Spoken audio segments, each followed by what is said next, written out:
we are back here on the first Monday of the season, and as we have done for the last couple of years, we say hello to Coach Brian Kelly down in Baton Rouge, one of the biggest games in recent time, about to head to Clemson. First of all, Coach, thank you for doing this again. We are really appreciative of the opportunity to get insight into you and your football program.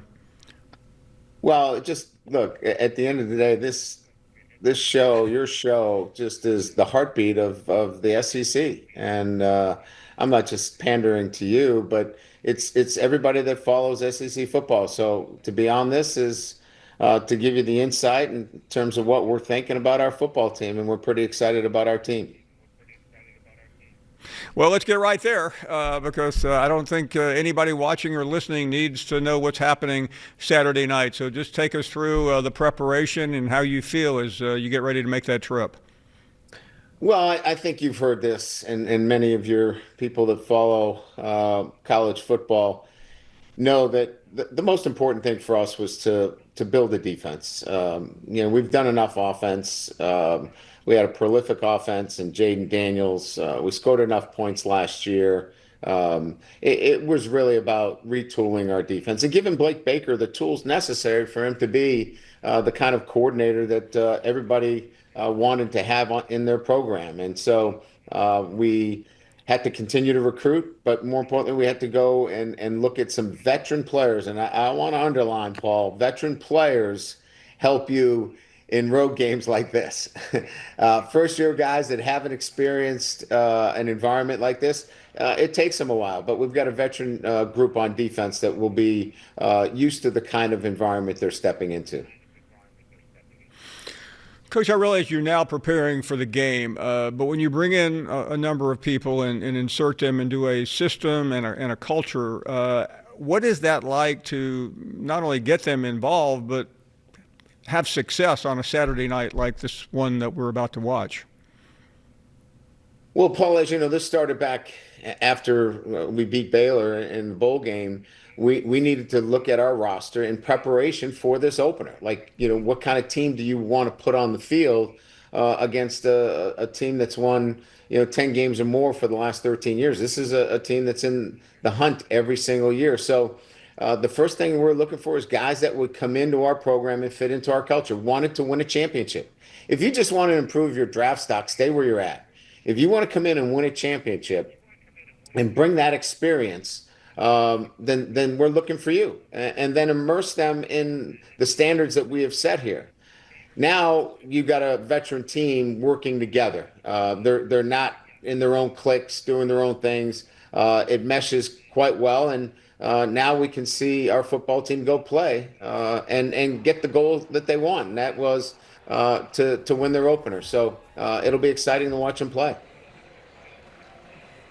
Coach, everyone in college football talks about a trip to Tiger Stadium as maybe the most daunting or intimidating thing that a football program can do. But a lot of folks in Clemson actually think it's just the same where you'll be playing Saturday night. You're familiar, you understand. I'm not sure how much these things matter. We hear people talk about it, but how do you prepare a team that's played everywhere, by the way, now going into another place that may be as difficult as your own stadium?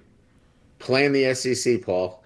Go on the road in the SEC every week, and you get a taste of this, right? I mean, it doesn't matter where you go in the SEC. I mean, the fan bases are incredible. They're passionate, and here's the thing: they're with their team no matter what's going on. They're not leaving. They're part of it. So wherever you go in this league, you're going to get that. So you're prepared. If you played any games in the SEC, you're preparing yourself for this environment, and then. We've got a number of guys that have been around. Our starting center, Braylon Moore, opened up the season against Clemson last year. So there's a lot of guys that we added to the roster that have been in these kinds of games as well. And that's the best preparation because you're right. It'll be a great atmosphere at Clemson. Coach, I know everyone in college football panicked for a moment a couple weeks ago when Garrett seemingly was hurt, and I know you addressed it and have continued to address it, but since he is at the epicenter of your program, what can you tell us about his health going into this game? Oh, he's 100% healthy. And look, it's like anything else. You go through camp you want to be careful with all of your players, not just your quarterback. And we've been in camp for 3 weeks, and so there's going to be some days that you take off. But he's 100%. He's in a great position. We just awarded him number 18, which is emblematic of a guy that's about team, that's about leading, and we're so excited that he's the leader of our football team. But as you see there, with the Twitter post, not since Matt Mock, who really, this is where it began, 2003, him wearing it and taking the Tigers to a championship. Garrett really wanted this, and it was important to him. He wanted to bring it back to the quarterback position. So we're excited for him, and we're excited for our program. Coach, just to get off the game for a second, and I've been meaning to ask you, but I haven't seen you since media days, and it just came out. But I go a lot of places, and people are talking about something that has nothing to do with this Saturday. But that's the Netflix special that starts with you, and there's so many lanes other than I really would like to borrow a nice bottle of wine for my next dinner party. But can you talk about the reaction that you've had and your family has had to getting a Prism into your life and who you are? Well, first, my dad, who was part of it, and he talked about Ole Miss. I told him he's not invited to any more games because he loves Lane Kiffin more than he loves me. And who could, right? But now he wants a stipend. He thinks he's a star. It's been fun. I mean, look, we said, look, we're just going to be who we are. And if people like us, that's fine. We really don't care about it. We're just going to open up our program, and I thought it was the right thing to do, and let them see that this is who we are on a day-to-day basis. So it was fun to do. It is one that you have to be all in on because they do such a great job. They want to be thorough, but again, I think most of the comments have been, well, I know Coach Kelly. That's what he's like.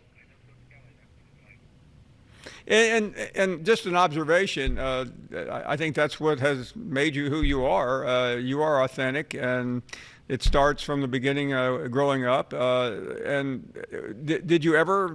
I mean, yeah, the cameras are there; you can't avoid them. But did you ever alter one single thing because you were being filmed? Didn't appear that way.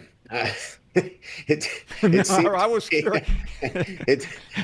look, I can't think in those terms, Paul. Like, I can't think like with the cameras on me, let me come up with something witty. I have a hard time pronouncing anyways. First time I got out in front of the team, it sounded like I had a Southern accent. So when you're a Boston guy who's been in the Midwest and you come down to the South, to me, the one thing that's great about being in the South, people are authentic. They are who they are. And I think that's who I am. That's my background. And I'm not liked by a lot of people because of that. But at least at the end of the day, I can walk away and know who I am. And there's no anything else but that's who he is. And you can like him, you can hate him, whatever. I think that's what this series is about. We appreciate it, and we wish you all the best, and can't wait to talk to you next week in the aftermath of the visit to Clemson. Good luck, Coach. Thanks, Paul. Appreciate you. You bet. Brian Kelly joining us for his first visit of the season as the Tigers get ready to make the trip to Clemson.